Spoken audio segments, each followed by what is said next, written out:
Good evening, everyone. Welcome to this information session. We're going to be discussing everything related to the Experiment on the Moon initiative. And of course, can I also remind you, any questions that you may have, please throw them in the chat because we're going to be addressing your questions directly. So make sure to put any questions that you want to ask to any of the panelists or specifically to a specific entity. Please feel free to share it. And without further ado, I'd like to actually invite the National Space Science Agency to introduce themselves, the organization, and then we're going to head on to the different entities that are also involved in this joint initiative.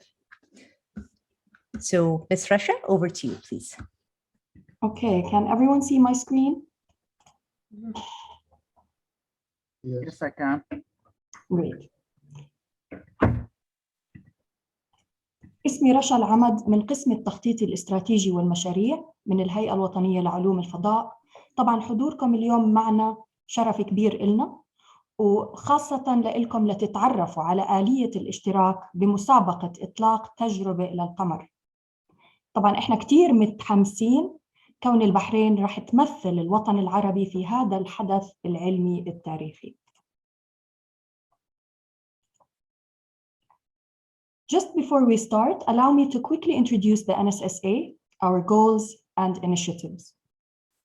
His Majesty's inspiring vision in the field of space for the Kingdom of Bahrain is placing the kingdom amongst developed countries in the field of space, its sciences and various related applications with the aim of achieving comprehensive and sustainable development. NSSA was established by a royal decree in 2014. We are the Bahraini government entity responsible for the National Space Program, and we currently report to the Supreme Defense Council. NSSA has the following 6 strategic goals. In the following slides, allow me to quickly introduce each and give a high-level progress against each. Our first goal is promoting space science, technology, and applications by spreading awareness about space application benefits, introducing latest trends and technologies and discoveries in this field.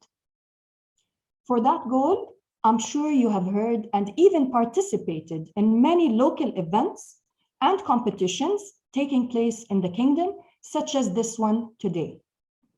We have conducted several stakeholders workshops. Depending on their level of knowledge and interest, we have also initiated joint projects to promote research with local universities and research centers.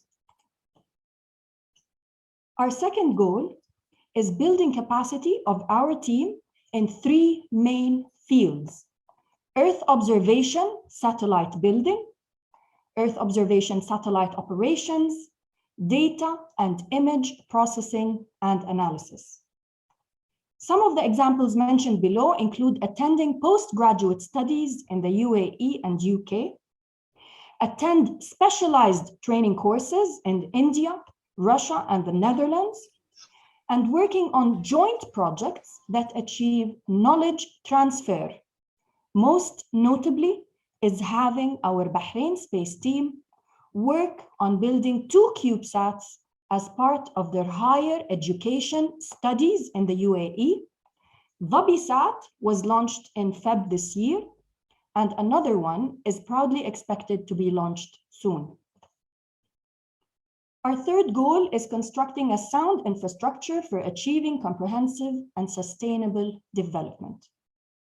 We have announced the National Space Policy and our 5-year strategic plan, and we, with our relevant stakeholders, are in progress to develop the National Space Law to regulate space activities in the kingdom.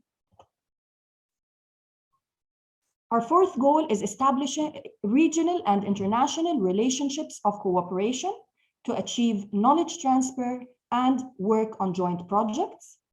We have the following below partnerships, just for an example. Our fifth goal is responding to national requirements by providing space information and Earth observation data. NSSA have completed a government's needs analysis of space information and Earth observation data, and we are continuously refining those requirements. We have started offering 3 types of services: satellite imagery, satellite data, and analysis reports. Finally, encouraging the Kingdom to become a party in international conventions and agreements. The Kingdom is currently a member of UNOOSA and the IAF, and we have signed 3 of 5 main international space treaties developed under the UN. To fulfill our goals, we have the following 4 strategic initiatives: establishment of a data center, building and launching nanosatellites, Earth observation satellites to fulfill national needs, and establishment of a ground station. Further information can be found on our website. You may also subscribe to our newsletter and follow us on our social media channels. Thank you for allowing me the opportunity to present the NSSA. I will leave the floor for Mr. Muhammad from Starlab Oasis to continue with the session. Thank you so much, Rasha. Let me just share my screen. I hope everyone's able to view my presentation. Perfect. Okay, then I'm going to, so I'm here along with my colleague Connor representing Starlab Oasis, and our motto is feeding the universe. Now, what does this really mean though? Well, I'd like to take a step back though and explain that we are a UAE-based company, but we're coming as the brainchild and now also a sister company to Nanoracks. Nanoracks is the largest commercial user of the International Space Station that have a wide history of multiple customers, different organizations, multiple countries, and they only keep getting better, as we all must have heard their new announcement that I will be mentioning at the end of my presentation as well. And within Nanoracks, that Startup Oasis also encompasses, we work with government entities, research institutions, commercial entities as well. Pretty much anyone that has a need to access space, we deal with that. Now, but where does Startup Oasis come into it? Now, we already understand that in today's world, we're facing a plethora of problems. Around millions of hectares of land that are valuable to agriculture are being lost every year. And at the same time, the demand for food production is only going up with the rapidly increasing population, especially in the Middle East, Africa, South Asia region that we operate in. At the same time, the COVID pandemic has shown us that there's the fragility in the world food supply, and we need to be able to produce food locally. Lastly, because we're all in the space industry, we understand that the space industry, space exploration is enhancing the capabilities, but we've also understood that as mission durations and distances increase, we need to rely on in-situ production of food rather than taking them with us because of the cost-benefit analysis. So all these challenges have humanity at the center, and one of the key aspects joining them all is food. How do you eat in outer space, and how do you eat in the world? And this is a small presentation that we did with Mubadala, so Mubadala being one of the biggest sovereign wealth funds in the UAE, where they give us the chance to explain why we decide to use the space environment to tackle these agricultural problems. So that's, you can see our general manager, Alan Herbert, really explaining why we're using space to be using this. And I'll just summarize what he's saying. It's essentially that the space environment gives us a unique mixture of different physical stressors, such as microgravity, radiation that's inaccessible on the Earth, as well as launch vibrations and a lot of other things we are unsure about. And when you expose plants and biomass to this in space, they change. And they come down, a lot of them, with beneficial traits that can be used for terrestrial applications. And why we are a UAE Abu Dhabi-based company, and the reason we've set up in the UAE is because their geographical location, they understand that if we can grow things in space, we can easily do it in the harsh climate, that arid climate that we have in the Middle East. So it's not only beneficial beneficial for the UAE, but also for the wider Middle East, Africa, South Asia region. And they understand the capability for such endeavors to expand on their already existing space industry. So our initial contact with the UAE was when they sent up their astronaut Hazal Mansouri, and we sent up with him through NanoRacks an experiment that dealt with date palm tree seed and some experimentation to do with it. And there was a ground control in the UAE university as well. So that project really showed that you can do research commercially on the International Space Station, but you can also involve entities that will benefit it on Earth. And from there, we got investment from ADIO, the Abu Dhabi Investment Authority, that really believed in our vision to set up infrastructure in Abu Dhabi, in the UAE, to use space-based research to develop climate-smart solutions for the region, for the world, and for the future voyagers in space. And from then on was birth Starlab Oasis, where we are really proud of being the first commercial company, really, that is doing in-space agricultural research, or almost any in-space research of any kind, but our niche focuses on the agriculture and plant science side of things. And this happens through different mission profiles, could be on the ISS, could be satellites, could be lunar Martian surfaces. We really just want to use the unique environment of space to produce more things. It's just an overview of where we are at the moment. NanoRacks has been operating for a while, but we just got incorporated this year after finalizing the process. We are currently in the process of hiring more, expanding our lab facilities, but also getting in partnerships with entities to do this research. So we're not waiting to finish everything. We're doing both at the same time because they both take time. But the goal is to eventually, once we have projects lined up, once we can send them to space, we have our facilities ready and we can do the terrestrial activities as well. And like I mentioned, there's absolute ample benefit for anything you do on Earth as well. An example we like to give often is vertical farming. Vertical farming itself, along with the lights that came from it, were really pioneered by NASA when they needed to understand how to be able to grow on the ISS. And now they've transitioned into a multi-billion-dollar company and market as well, So there's a lot of benefit that can happen by really challenging yourself in the space environment and then seeing how you can transfer it on Earth. And some of the projects we do, so our main core line is doing research and product development. So this is research to understand how the space environment can be used to grow things when we need to grow into other surfaces, but also to produce technology, to produce seedlings, to produce biomass that really have a beneficial impact on the Earth. And then the wider goal of things, like we said, feeding the universe, is to have greenhouses on other off-Earth destinations.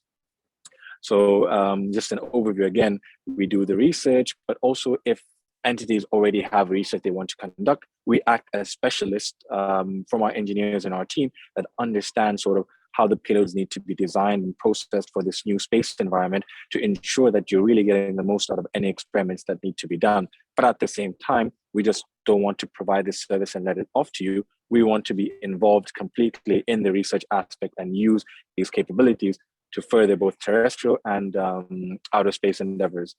And I'd like to leave you with the most exciting news of all. So NanoRacks recently won a bid from NASA to build a new space station as they phase out the International Space Station. And out of a team of 12 contestants, I think only 3 won money. NanoRacks was the highest of them all, winning $160 million to develop their own space station.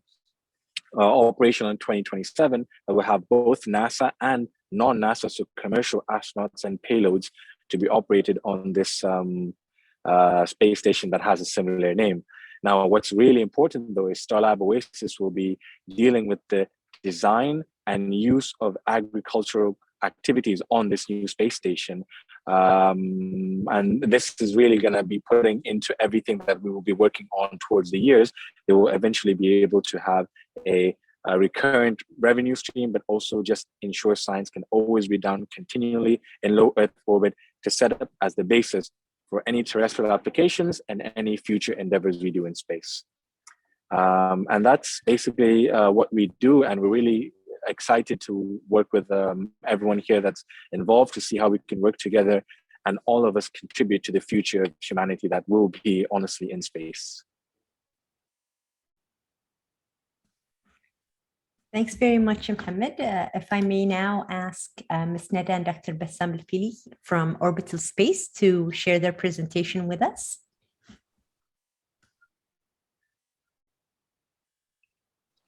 All right, so thank you, Sheikh Al-Latifa, and I would like to thank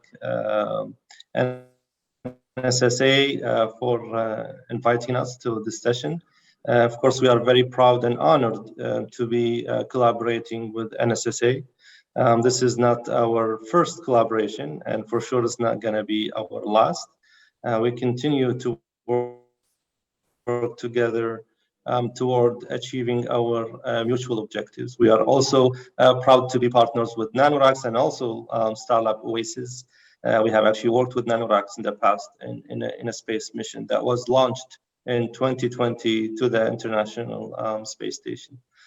So before I get started, I just want to tell you that the space sector community, they are very collaborative and very cooperative. Don't think that getting into space missions is very difficult. It's actually much easier than what you think. And of course, we all support each other and help each other. So if you engage in a space mission, rest assured that you will be supported, and you are lucky to have NSSA around to support you, and also ourselves as Orbital Space and the other entities such NanoRacks, Starlab Oasis. We're sure we're going to support you and help you in achieving your objectives and goals in your future space missions. So basically, we're talking today about experiment on the moon. We are all about creating new opportunities for students and academia to engage in space activities. This is, of course, not our first initiative. We have several initiatives in the past, and we continue to aim for higher goals. So our first initiative was just to send an experiment to the International Space Station. Then after that, we worked on a satellite project, and now we are aiming to the moon. So experiment on the moon is an opportunity for students from around the world. And of course, we are partnering with NSSA to bring this opportunity to students and the youth in Bahrain. This is an experiment that we are targeting to send in 2024.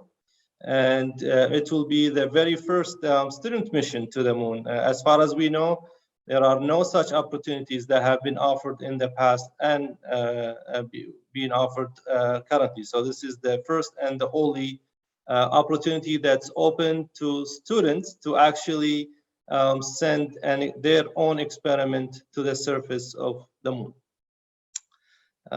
Next slide, please. Okay. So why we're doing this? So the mission purpose is to encourage and empower, as I mentioned, students to develop, design, and conduct scientific experiments, and not just a normal scientific experiment, but actually an experiment that will be part of a space mission going to a harsh and very challenging environment. And of course, we're doing this to increase awareness about space missions and the different space environment and its potential impact to humanity. So we want to demonstrate that, as I mentioned earlier, that going to space is now became much easier than before, and it is not that difficult to reach outer space, and now we're even shooting to the moon, and also to show the impact on Earth. So whatever is being done in outer space or in other celestial bodies, it's actually gonna benefit us, and you will see that if you engage in such opportunity and start doing your research, you will understand firsthand how such effort can benefit humans on Earth, not just in exploring outer space. So what is it all about, this opportunity? We are seeking for new ideas for experiments that could support the human, or not just human presence, but sustained human presence on the moon. So we leave it to your imagination, whatever you think that's worth experimenting with on the surface of the moon, that you think it will somehow add to human knowledge, to better understand the moon environment, and how can we design habitats or new colonies that could enable sustained presence of astronauts and eventually just regular humans to live on the moon. So this is basically what we're looking for. We're looking for creative new ideas, something that maybe nobody have thought about before that we could test on the surface of the moon, and that could contribute to this goal. So what are the limitations? Basically, as I said, you're open to propose any idea that comes to your imagination. However, because of it's very expensive to go to the moon, and we have limited resources, so we are limited to a box of about 10 centimeter cube and a total mass of 100 grams. So your payload, whatever your experiment, has to fit within these constraints in order to be able to send it to the moon. And with that, I'll hand it over now to my colleague, Ms. Neda. Thanks, Bassam. Hi, everybody. And I'm sure that from what Dr. Bassam just shared with you all, that you can maybe already answer this question. Why should you be excited about this competition? And it is a competition open to you all. There are the obvious reasons. It's something amazing to have on your CV and applications for higher studies. You can also explore topics that interest you and learn about the environment on the moon, and to learn how real scientists conduct their experiments, and to understand how physical and biological processes are different on the surface of the moon. And of course, the uniqueness of the moon's environment can enable the development of something new, which is not possible on Earth. So the more you think about it, and the more you research and start thinking about ideas that maybe you want to test out in there, you can start to discover what's possible on that environment that we just can't have on Earth. As we saw in Starlab Oasis presentation, things happen differently in space.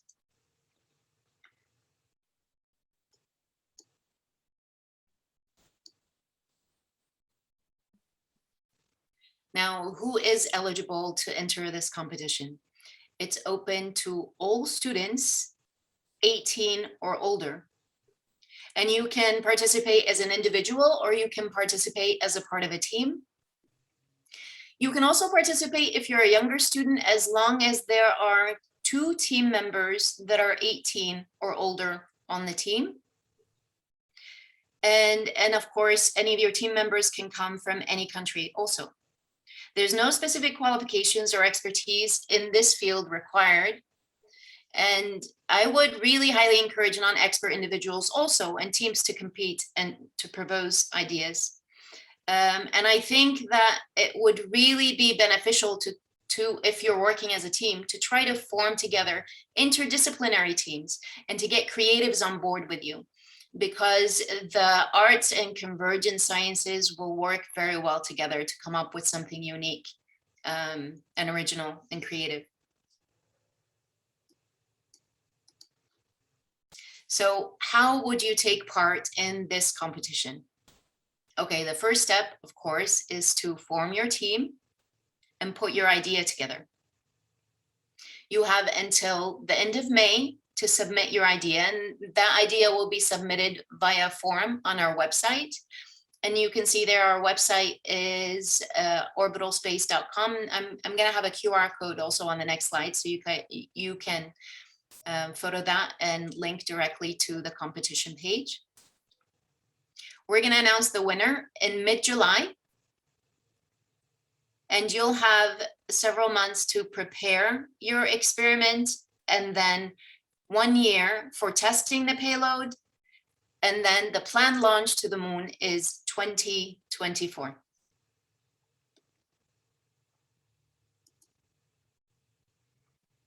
And with that, I would encourage you just to check out the QR code that would lead you to the page, and I will hand over back to Sheikha Latifa.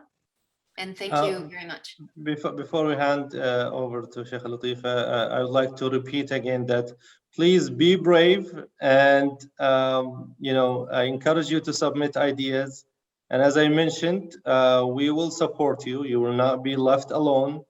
Once your idea is selected, as Ms. Nada mentioned, that we will work with you to develop your idea into an actual payload that can be sent on the moon mission. And then for a whole year, we're going to be experimenting and testing to make sure that the experiment will run as expected once it reaches the moon, because we don't want to miss the opportunity where we reach the moon and then something doesn't work, or something does not behave as we want it to do. So we will have enough time, and even 1 year is not enough, but at least we will try our best to do as much tests as possible to ensure it's a successful mission when we go there. So don't be scared of failure. We will work together as one team. As long as you have a great idea, we will make it work. And we'll be with you every step of the way. Yeah. And I think it's okay if you want to submit more than one idea, that is fine. And really, I just reiterate what I said before about putting together interdisciplinary teams so that your team members can come from different backgrounds and majors that will help benefit the ideas that you come out with. Thank you very much. I think what I'd like to do now is really just invite participants joining us today. I'm assuming that you're already interested. So if you do have any questions specifically to any of the three entities involved, or specifically to individuals, or just general questions that you may have, can you kindly just put them in the chat and I can read them out? We already have one coming in, so let me read this one out. This is from Abdul Man'am Ali, and he asks if team members must be registered students. Can we confirm? Yeah, so it's open to all students as long as they have a student status. They could be university level, or high school students, or undergraduate, graduate. It doesn't matter as long as they have a student status. And the way to verify that, they have an academic email from either I would just university add that the teams would, if you are not a student, you are welcome to mentor a team. And I think what's great about this particular initiative is, as you said, it's not necessarily restricted to individuals with space-related backgrounds.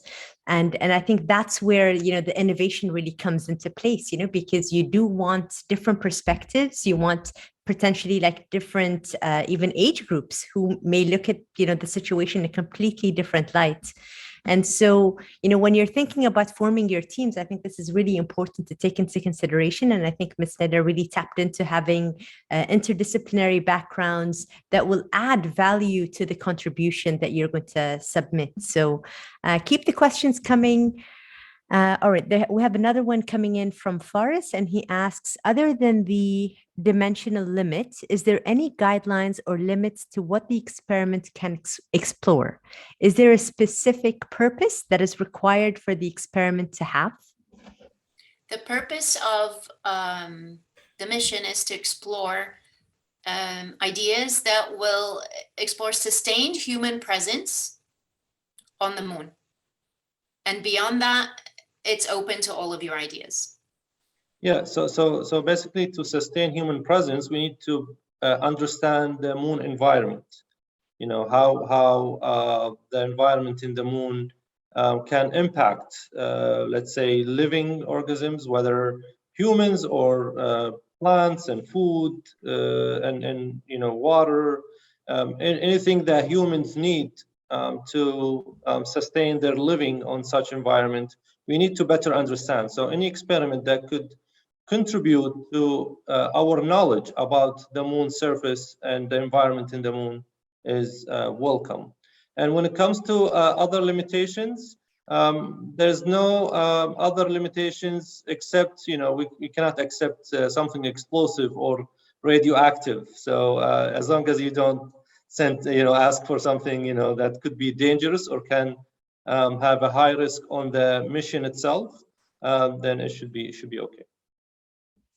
And feel free, please, Ms. Rasha, Mr. Mohammed, if you want to jump in at all, feel free to jump in at any time. Like, these questions are not specific to any individual or entity, so they're very general. I'm going to move on to the next one from Salah, and he asks, what is the project? What are we supposed to do for the experiment? I think like maybe objectives, which you already touched on, but maybe briefly, Ms. Neda, if you will again, please.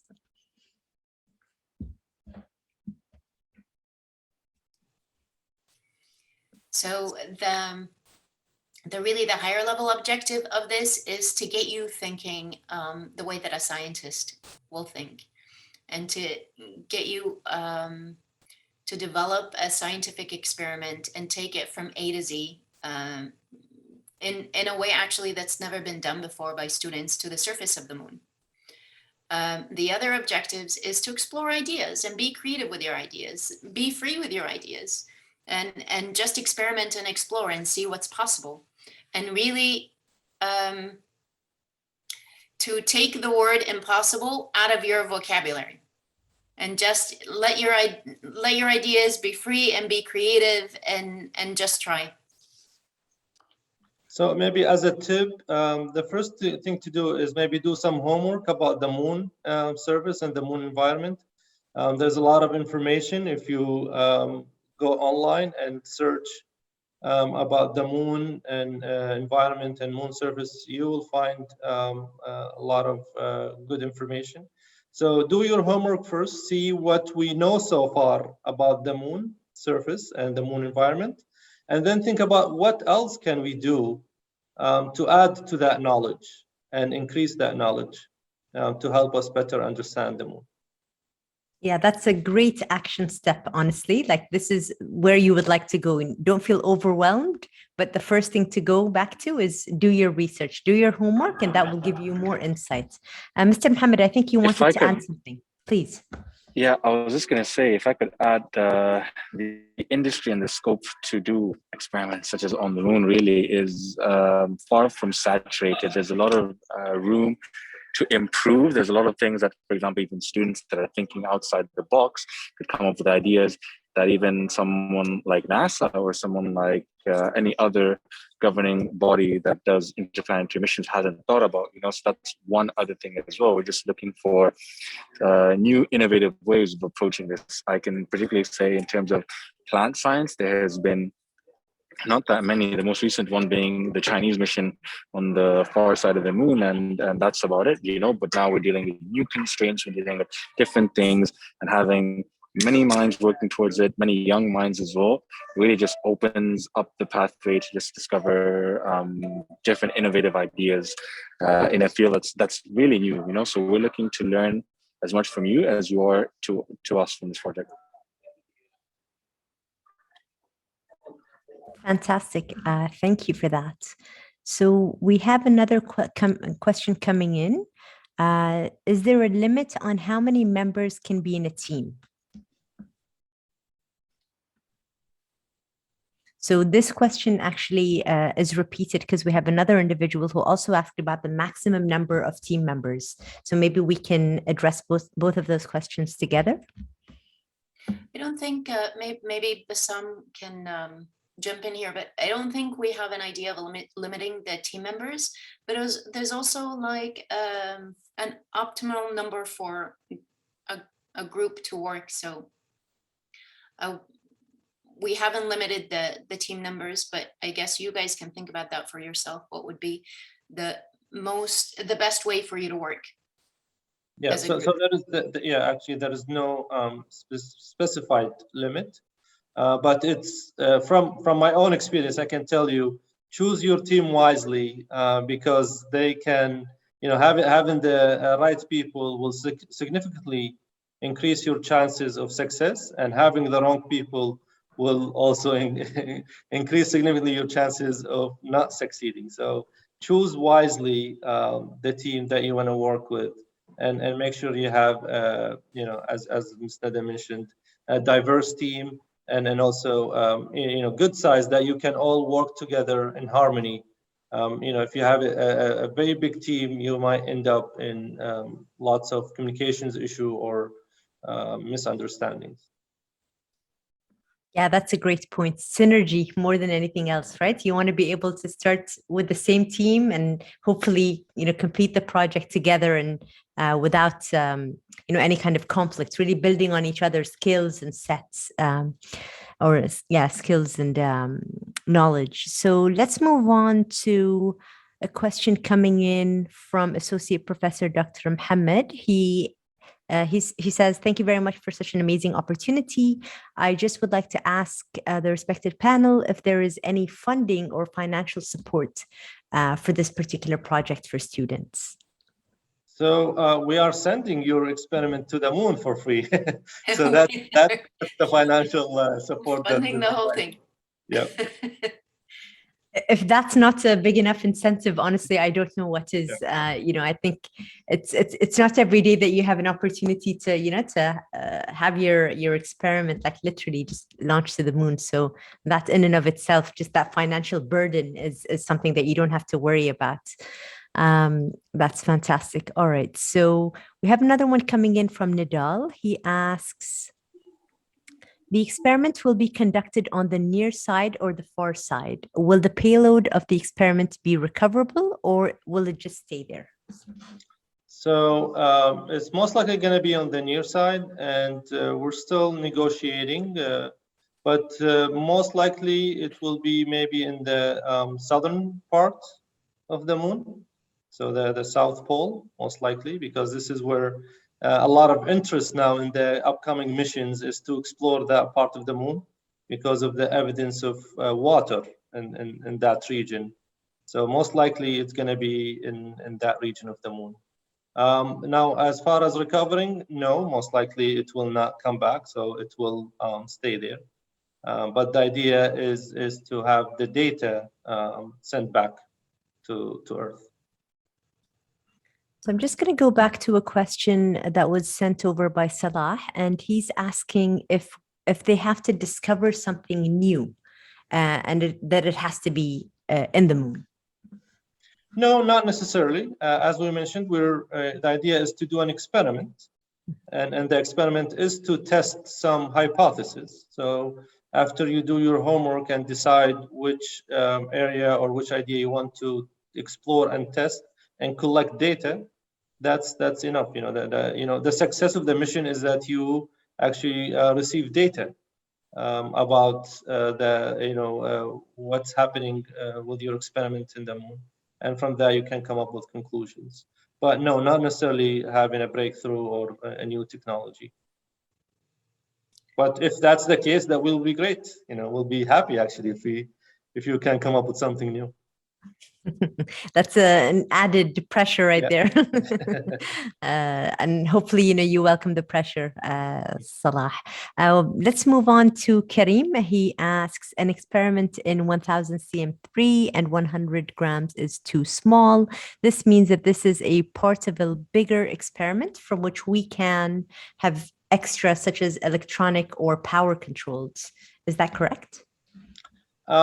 Yes, and that's the challenge. We're challenging you to come up with ideas for an experiment that could fit such limited space and limited mass. No, it's not going to be part of a bigger experiment. It's going to be part of a lander. Now, this moon lander will carry many experiments and different payloads. And it will be one of the payload on board this lander that will land on the surface of the moon. And of course, we will work with you once we decide on the idea. We'll work with you on designing, how we're gonna collect the data and send the data back to Earth from the moon. Perfect. Again, if any of the panelists would like to jump in at any time, please feel free. We have another one coming in from Hassan. So he says, thank you very much for an amazing opportunity. Just would like to ask, what are the main common facilities that will be available for experiments? Other than the volume and the mass, most likely we will have some visuals, so a camera that will take some photos of your payload or your experiment, and then facility for maybe some power and data to be able to transmit data back. And so these are facilities available on the lander itself, the lander that will carry many other payloads, including our payload. And so this is basically what you will have. Some power to power your experiment if you need power, and then visuals, so using a camera to maybe take photos and some short videos. Perfect. Abdelmenem asks another question. This time he asks, will the process of data retrieval be part of the proposed experiment, or is this something covered by a different party? So yes. You guys should think about that too as a part of your proposal. Yeah. Because it will vary based on the experiment. So this is going to be part of the proposal, is to figure out how you're going to collect data and send it back. Karim is asking if there's any handbook of the mission. I'm not sure what he means exactly by handbook. There is information on our website, and pretty soon there's going to be a form where you can submit your ideas there, but the information that's available is already up on our website. And just to be clear, what we're expecting right now is just the idea, right? So just the idea, then the proposal on how you're gonna carry out this experiment and how you're gonna collect data and send the data. The details will work out with you later. Once the winning experiments get selected, then we will have enough time to work on the fine details. Can we take this opportunity to reshare the deadline again? So just for the proposal. So I'm just going to. So that they can just keep it top of mind, something to strive for and to take note of, and make sure that they mark their calendars down. So And you it's should all on the submit your website. idea by May 28th. And just for everybody, also, this information is on our website if you need to go back to it.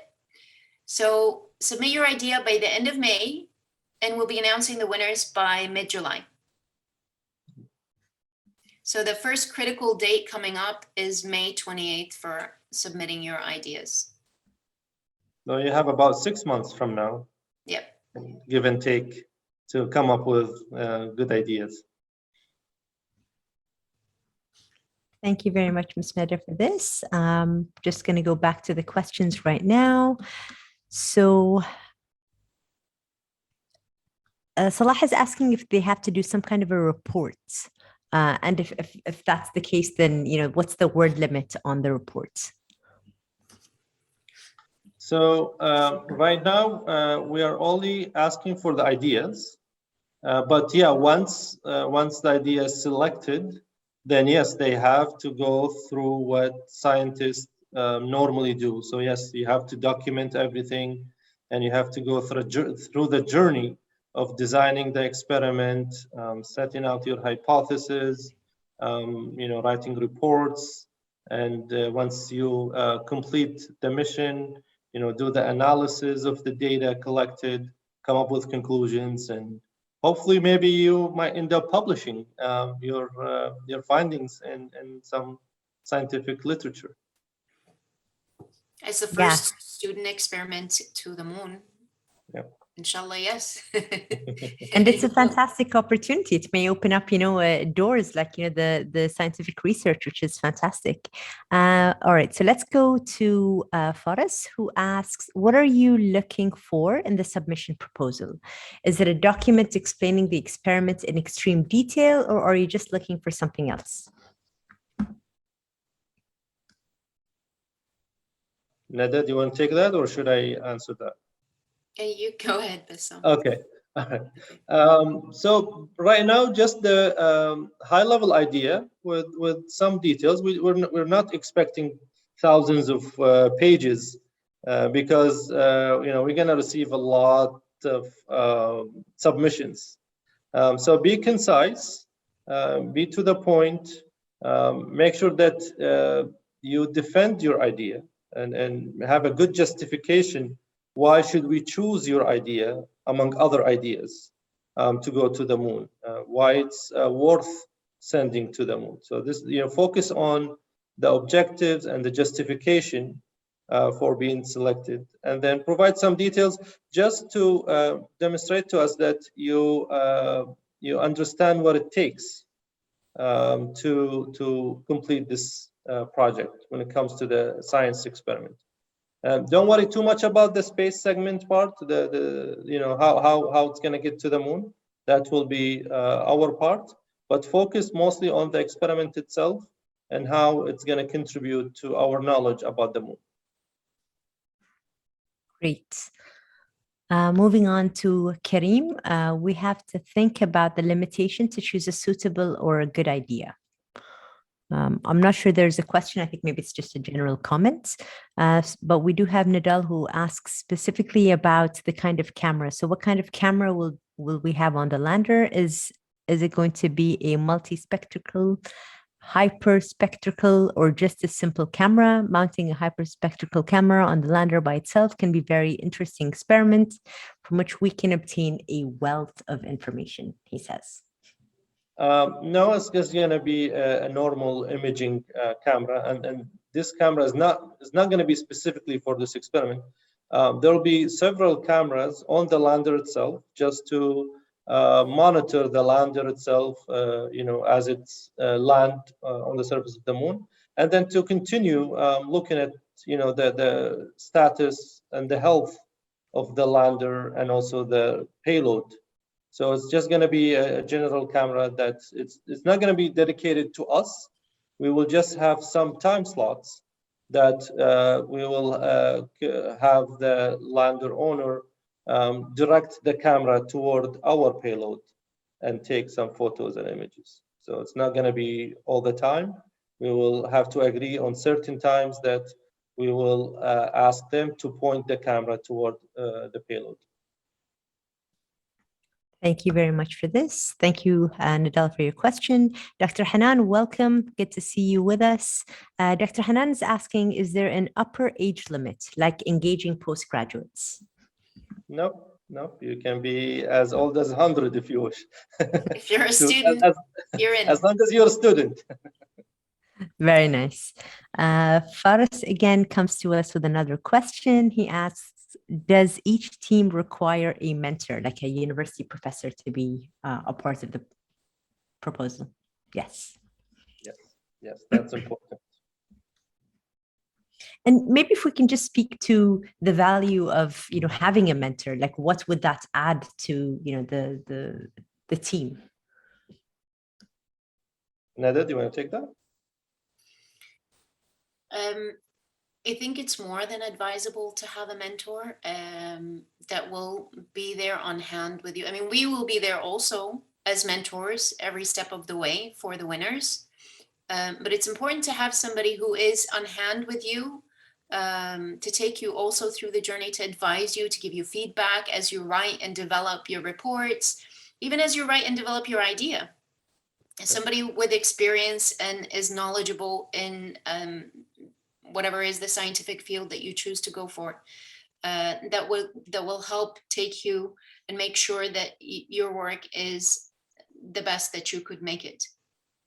Yes, so we understand students are still in the process of learning, so they don't know everything. And that's why the mentor will add value by guiding them and help them and support them. Of course, not to do their work. We still expect the students to do all the work, but to have the mentor to guide them and be more like a sounding board to make sure that they thought everything through and what they're submitting, it's something that makes sense. Yeah, that's great. Usually for me, mentors mean two things, support and challenge. So they support you, but at the same time, they also challenge you to make your idea better. So that's what you're trying to look for in selecting the mentor, to be able to, give you that opportunity to grow, but also to be able to be that, I love the phrase sounding board. Okay, so we have a few more minutes. So if you have any questions, please feel free to share them in the chat. You've kept us going and with fantastic questions, and already you can sense that level of enthusiasm, which is great. Faris is actually asking about having two mentors now that he hears about the value of having mentors on the team. No problem at all. You can have more mentors if you wish. They could be from different places, and they don't have to be from the same university. It could be from someone else, but who can add value to the team. Why not? Yeah, that can potentially be an added advantage as well, just having complementary skill sets and backgrounds as well. Yep.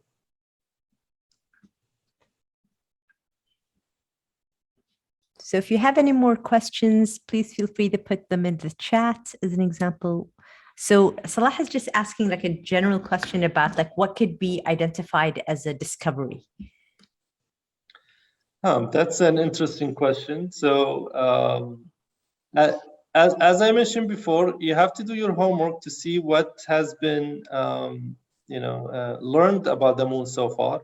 And as our friend Muhammad from Stars Lab, he said that there's still lots of things to be learned about the moon. We still don't know much about the moon. So it doesn't have to be a breakthrough discovery. As I said, as long as you're able to collect some useful data that somehow can contribute to our knowledge about the moon, that's enough. We're not expecting that you discover dinosaurs on the moon. That's not our expectation. Just better understanding of how things happen on the moon.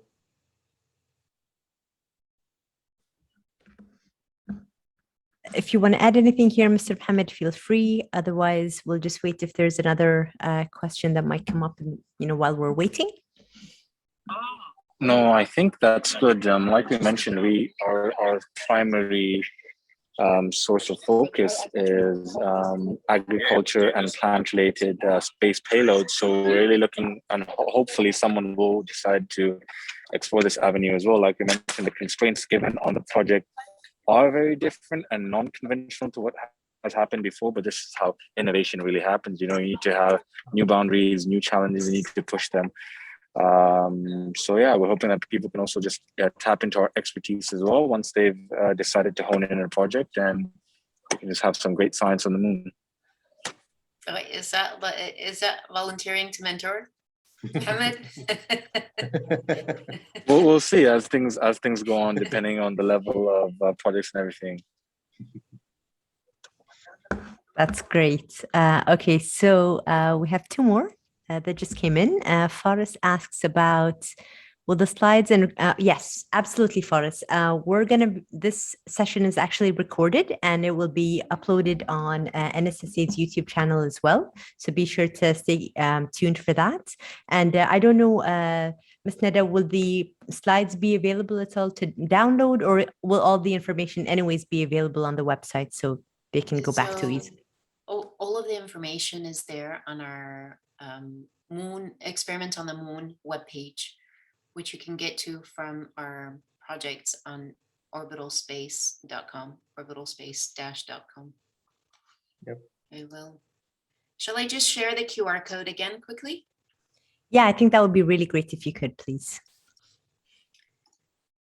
And while you're doing that, I'm just going to share what Nadal just shared here.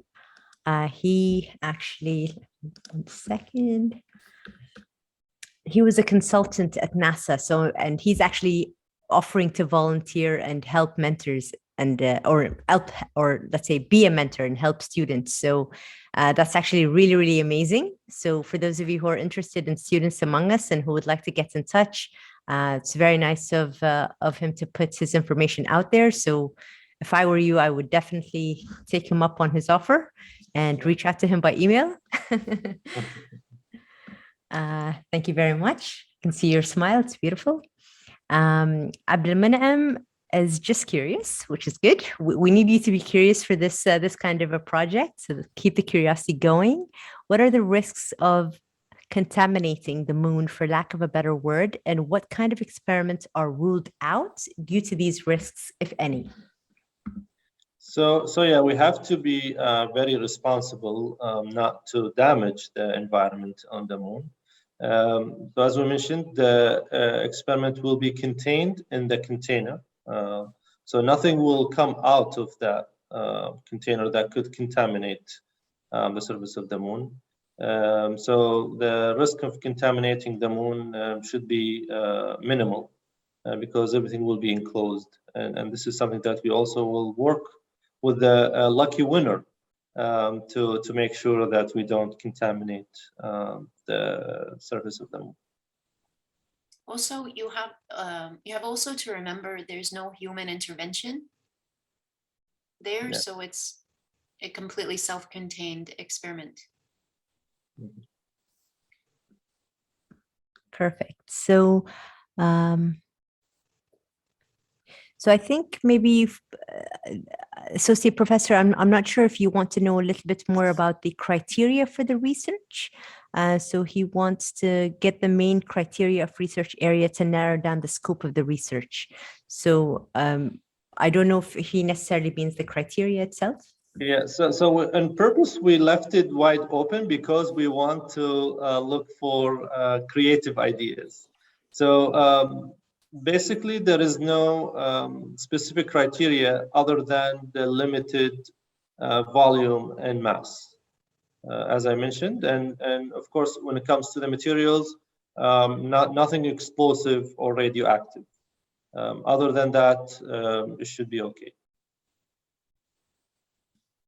Fantastic. As we're nearing the hour, you know, it has been a really exciting and interactive session thus far. So many questions coming in, which is absolutely fantastic. I wanted to take an opportunity to ask if any of our fellow panelists from the different entities that we have with us today, NSSA, Starlab Oasis, Orbital Space, would like to give just a few words in closing, but may I also take this opportunity to mention that, as I said, this video will be up on NSSA's YouTube, so be sure to stay tuned for that. And if you want to share it also with other colleagues, friends, whoever you think would be interested, please feel free to do the same. And then all of the information also has been shared. Thank you very much, Ms. Neda, which is already in the chat, so you can just click on the link there. Maybe if we can go for one more question before we can do like a quick wrap up. Faraz asks the last question: do batteries count as explosives? No, batteries will not be counted as explosive, and actually there'll be power connector to from the lander to power the experiment. So you don't have to worry about batteries. So there you go. So I just want to question, Faris. Just giving the floor to anyone who wants to jump in and give us a quick, closing. Can I reiterate something? Yeah. You don't have to be an engineer or a scientist or focused on one side of your brain. You get to use both sides of your brain together, and there you'll innovate. Yeah. And be brave. You're not gonna lose anything, by submitting ideas. And you never know. You might be the lucky winner who will have their idea and actually eventually in their experiment go to the moon, and you'll be the first from Bahrain to reach the moon. Yeah, that's beautifully put and really inspiring. And I think that's what it is at the end of the day. It's when you innovation is, people always make innovation very complicated, but it's not necessarily the case. It's just sometimes having to put two and two together in a different way, and that's what this initiative is inviting everyone to do. And just from the amazing responses we've had so far with the questions, etc., I'm sure that we will have a lot of submissions. So you'll probably have to go through a lot of submissions, and hopefully good ones that would take us all the way to the moon. But let me thank everyone for being with us. Ms. Rashra from the National Space Science Agency, Dr. Bassam Fili, Ms. Neda Shimri from Orbital Space, and Mr. Mohammed also from Starlab Oasis. Thank you for making the time. Really enjoyed it. And thank you to all the participants who have been joining us and have been with us and asking all these amazing questions. We look forward to receiving your submissions, and we wish you all the very best of luck. Have a wonderful evening. Good luck, everybody. Good luck, everyone, and thank you. Good luck, everyone.